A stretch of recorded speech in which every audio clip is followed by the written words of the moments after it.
Hey you all, welcome back to my channel. This is Sahil back here.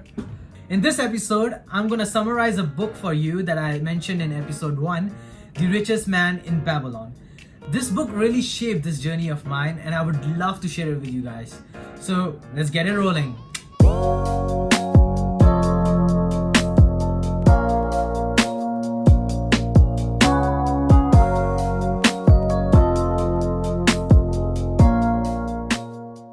Over time, history has proved that the laws, rules, or principles of building wealth have not changed a single bit.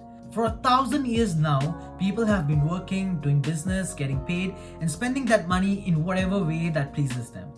The advent of internet or any other modern invention has not changed that a single bit. Gamish, a character in this book, puts it in very brilliant words, and I'll read that out to you guys.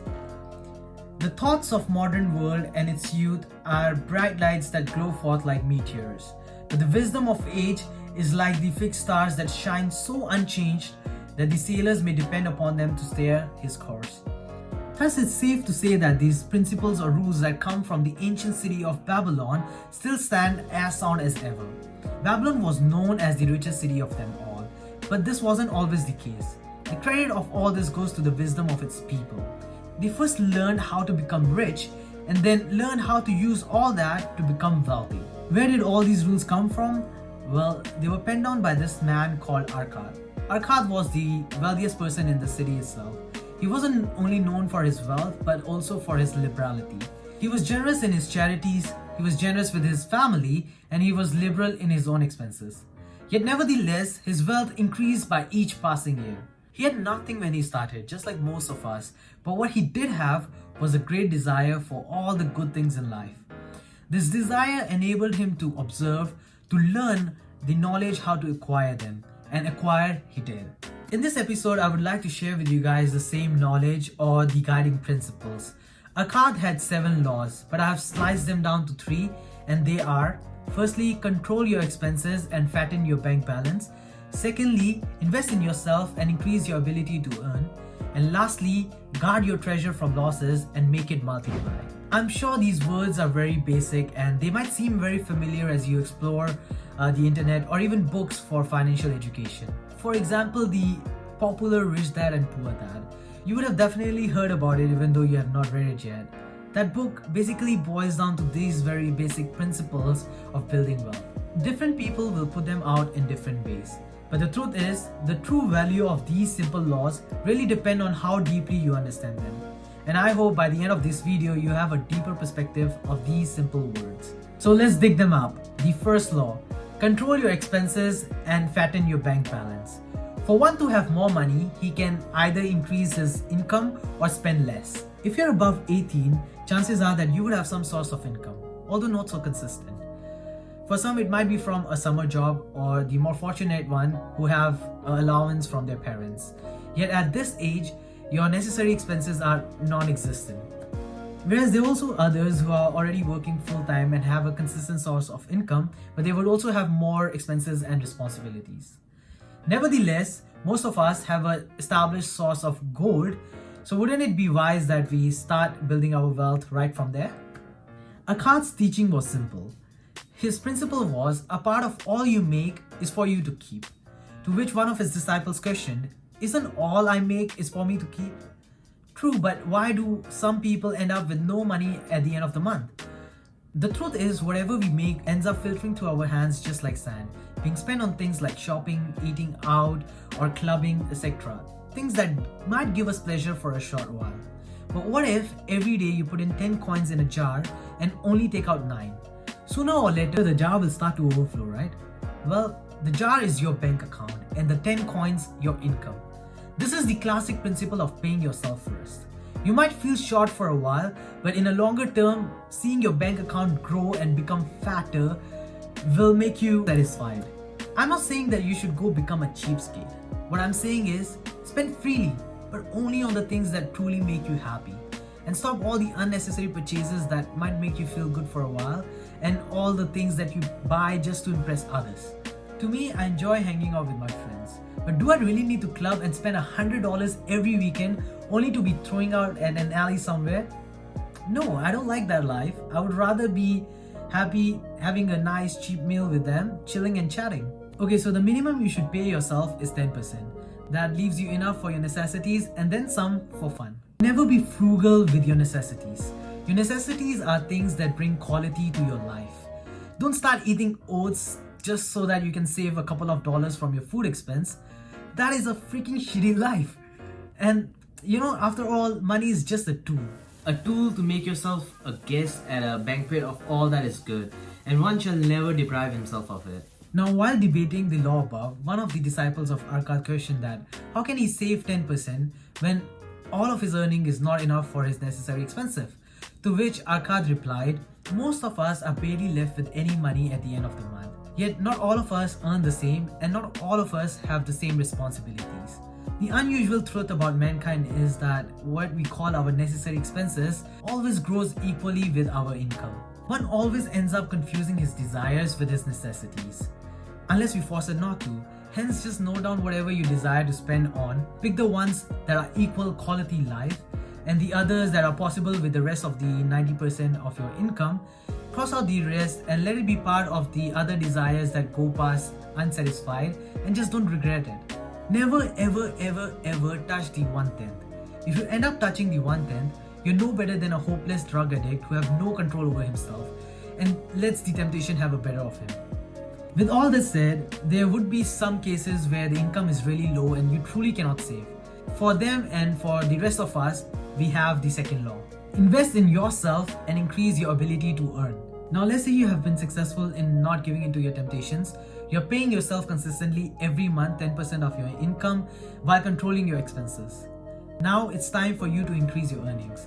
For that, one must invest in himself. The only investment we might know concerning money is into stocks, properties, and other of these stuff, but only a few talk about investing in oneself.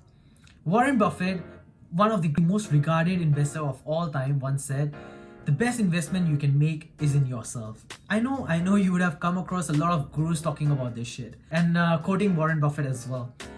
But no, never ever buy those bullshit courses. Especially the ones that promise you to make a shitload of money in no time with no experience and whatever bullshit they say.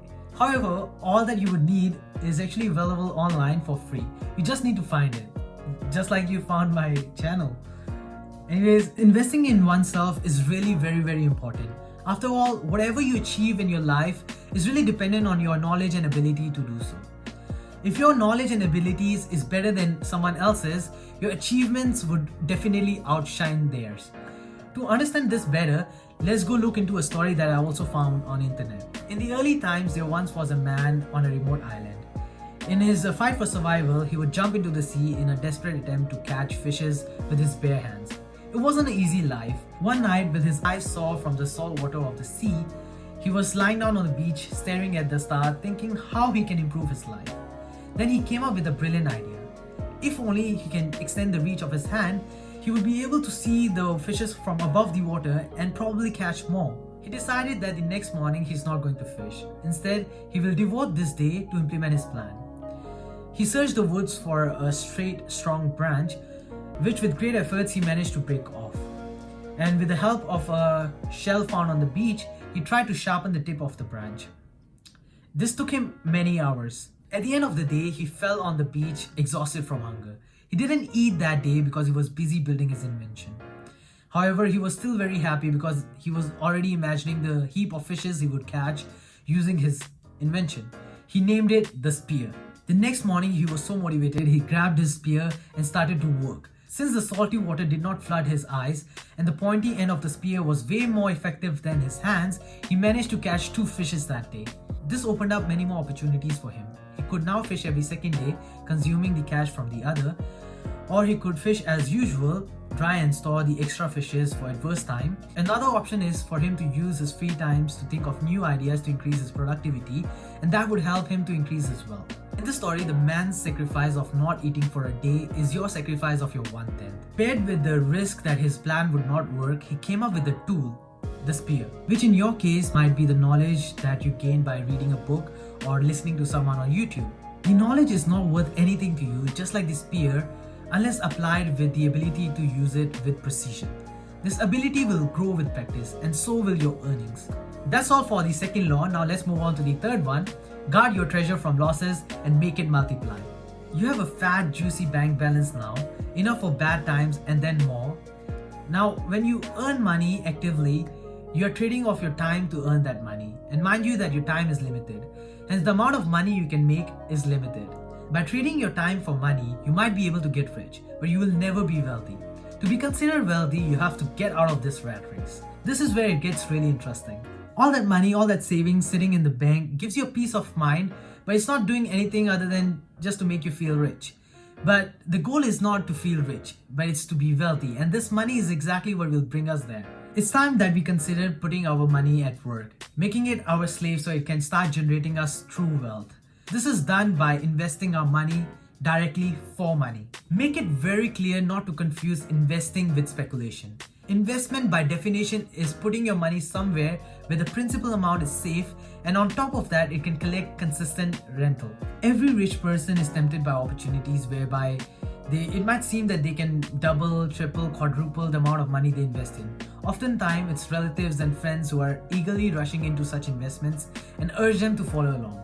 This is exactly what happened during the dot-com bubble, and the same thing happened again this time to me personally with my first investment ever, and that was into the cryptocurrencies, and it crashed dreadfully in 2018. In both cases, people ignored the wisdom of the past, quoting that it was a new era, and we were buying tech stocks and cryptocurrencies in the name of it being the future, and whatever was said before this was just not valid anymore.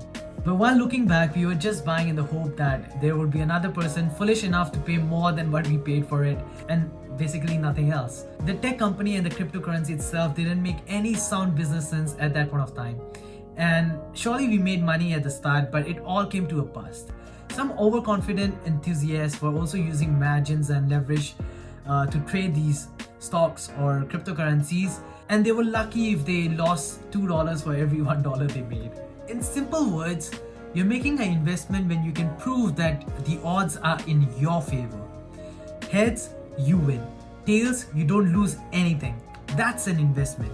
If you can't prove that, you're just freaking gambling. You might make some money if you're lucky, but luck doesn't last long.